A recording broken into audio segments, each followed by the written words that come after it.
Hello. Hello. Upendra. जी हाँ जी भैया जी, राधे राधे। राधे राधे। आपका भैया आचार्य विमलेश बोल रहा हूँ मैं। जी भैया। कैसे हो आप? बढ़िया हो? हाँ स्वस्थ हैं और आशा है कि आप भी स्वस्थ होंगे। हाँ मैं भी अच्छा हूँ, ठीक हूँ। हम्म। अच्छा, और बताओ गुरुदेव कैसे हैं? हाँ स्वस्थ हैं वो भी। अच्छा अच्छा। तो क्या कर रहे हो? अभी कुछ कर रहे हो आप? हाँ जी बोलिए, आप बताइए।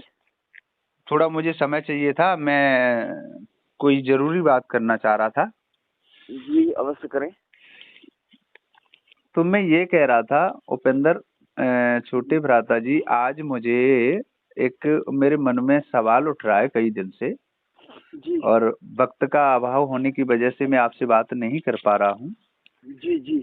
आप मुझे थोड़ा काल के बारे में विस्तार से बताइए कि ये काल जो है अपना कार्य कैसे करता है, और जी इसके बारे में मुझे थोड़ा विस्तार से समझाइए क्या है और कैसे अपना कार्य करता है। हाँ जी, सर्वप्रथम तो भैया कल रुचि बहन जी की आवाज में आपके यूट्यूब चैनल से हमने एक गाना सुना था, जी भैया जी। उजड़ गया श्रृंगार बहन ज्योति का। जी भैया, हाँ हाँ हाँ। हाँ, और ज्योति दीदी के बारे में हमने सुना है, वो एक कवित्री है और अच्छे संस्कारी परिवार से भी हैं। जी जी बिल्कुल। कुछ समय पहले ये घटना हो गई है, हाँ हाँ उनके हाँ। पति देव का देहांत एक एक्सीडेंट घटना में हो गया। तो मैं परमात्मा से कामना करता हूँ कि पुनः उन्हें मनुष्य का जन्म दे और ज्योति दीदी के मार्ग में आगे आने वाली कठिनाइयों का परमात्मा निवारण करे, यही मेरी आशा है। बहुत सुंदर भैया जी। और आपका जो सवाल है कि काल अपना कार्य कैसे करता है, तो काल मनुष्य के कर्म के आधार पर अपना कार्य करता जी है। भैया जी। गोस्वामी, हाँ गोस्वामी तुलसीदास जी ने लिखा है, हाँ। कोई कोई न काऊ को सुख दुख कर दाता, निज कृत कर्म भोग सब भ्राता। जी। काल कर्म बस होए गुसाई, विधिवत रैन दिवस के नाई। बहुत सुंदर। ये लक्ष्मण जी के कहे हुए शब्द हैं। जब निषाद राज गुह ने कैकई की आलोचना की है, जी जी। तो लक्ष्मण जी ने कहा कि माँ कैकई की आलोचना मत करो, हर प्राणी अपने कर्म के अनुसार फल भोगता है। जी अब एक दृष्टांत के माध्यम से मैं आपको समझाता हूँ उसके बारे में। जी जी भैया, बिल्कुल विस्तार से समझाइए दृष्टांत के द्वारा, हाँ जो कि हम नहीं बल्कि हमारे चैनल के माध्यम से सभी लोग इस चीज को समझ सकें। जी। जी भगवान राम के 17 पीढ़ी बाद की घटना है। जी। जब ग्रीष्म ऋतु का समय था और उस समय जो अयोध्या के राजा थे,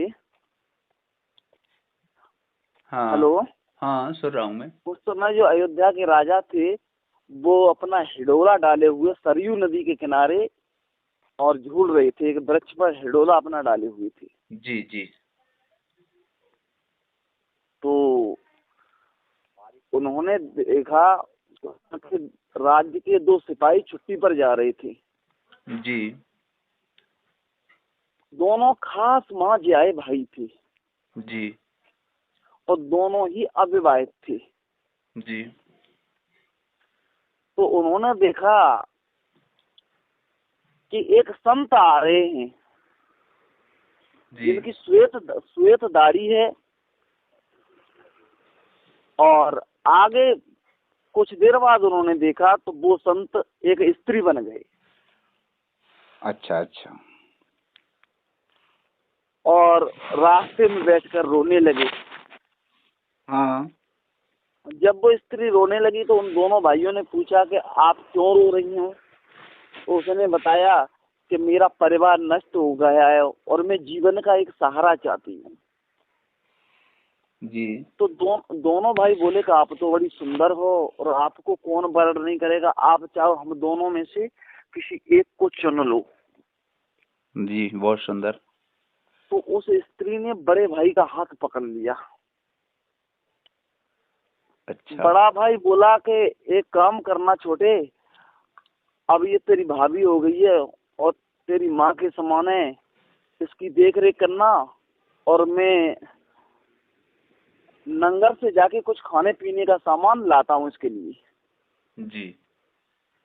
जब बड़ा भाई चला गया तो उस स्त्री ने छोटे भाई से प्रश्न किया कि हाँ। आपकी उम्र कितनी है? बोले 20 साल। आपके भाई की उम्र 28 वर्ष। कहने लगी बताओ, मेरी उम्र 16 साल है और मैं अपने से इतने बड़े से विवाह कैसे करूंगी? जी। वो छोटा भाई बोला कि आपका मानसिक संतुलन ठीक है? आप एक बार मन से मेरे बड़े भाई को वर्ण कर चुकी हो और आप अब मेरे ऊपर नजरें गड़ा रही हो, मैं ऐसा पाप नहीं कर सकता। जी। वो स्त्री बोली अगर तुम मुझे वर्ण नहीं करोगे तो मैं तुम्हें मरवा दूंगी। ओहो। वो छोटा भाई बोला चाहे कुछ भी करो लेकिन मैं इसमें सहमत नहीं हो सकता। उस स्त्री ने अपने वस्त्र फाड़ लिए, अपनी दशा बहुत गलत बना ली।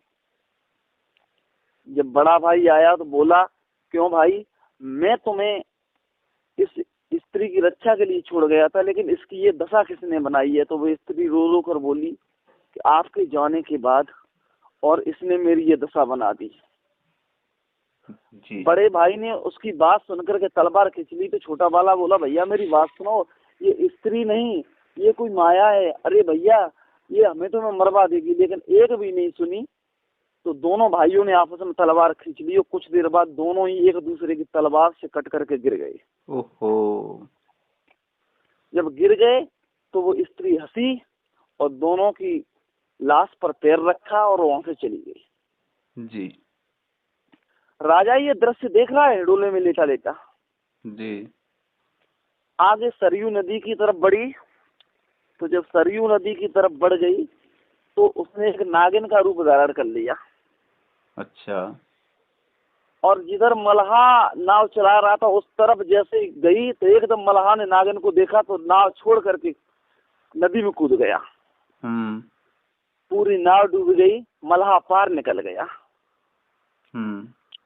उसके बाद पुनः संत का वेश धारण कर लिया। अब राजा ने सोचा चाहे मेरी भी मृत्यु क्यों न हो जाए लेकिन ये पूछूंगा जरूर कि आप हो कौन। अच्छा, उसी मतलब महिला ने?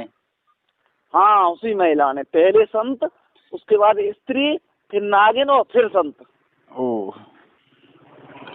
राजा उतर करके आया और उतर करके उसने उस महात्मा के पैर पकड़ लिए। कहा महाराज चाहे मेरी भी मृत्यु क्यों न हो जाए लेकिन आपसे पूछूंगा जरूर कि आप हो कौन। वो संत कहने लगे मेरा मार्ग छोड़ दो अयोध्या नरेश, अभी आपका वक्त नहीं है। कहने लगे आप कौन हो? बोले मैं काल हूँ और मैं मनुष्यों की मृत्यु का कारण हूँ। जी। कहने लगे तो आप मृत्यु तो ऐसे ही कर सकते थे लेकिन इतने रूप धारण करने की आवश्यकता क्या थी? हाँ। बोले मनुष्य जैसे कर्म करता है ना, मैं उसी के आधार पर रूप धारण करता हूँ। मृत्यु एक बहाना चाहती है, इसलिए मुझे इतने रूप धारण करने पड़े। आप तो यशस्वी राजा हैं, आप अभी वर्षों तक अच्छे कार्य करेंगे, उसके बाद एक रणभूमि में आपकी मृत्यु होगी। ये बात। हाँ, तो मेरे कहने का मतलब मनुष्य ये जान नहीं पाता कि मैंने कौन कौन से कर्म किए हैं। कर्म 3 प्रकार के होते हैं, मिश्रित, प्रारब्ध और क्रियमाण। जी। प्रारब्ध कर्म अनजाने में हो जाते हैं, दैव की गति से होते हैं, और क्रियमाण जो अपने द्वारा किया जाता है जी, जिसमें केवल पुण्य पुण्य होता है। हाँ।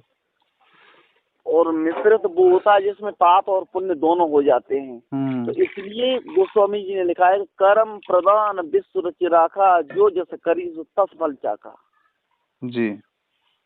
तो कर्म ही मनुष्य के जीवन का आधार है। गीता में भगवान कृष्ण ने भी कहा है कि कर्मंडे बाद कारस्ते मां फलेषु कदाचनम। इसलिए हमें कर्म को ध्यान में रख करके चलना चाहिए, और जो जैसे कर्म करेगा वैसे ही फल पाएगा, इसमें कोई दोहराए मानने वाली बात नहीं। बहुत सुंदर भैया, सुंदर। हाँ, जय श्री राधे, जय श्री कृष्ण।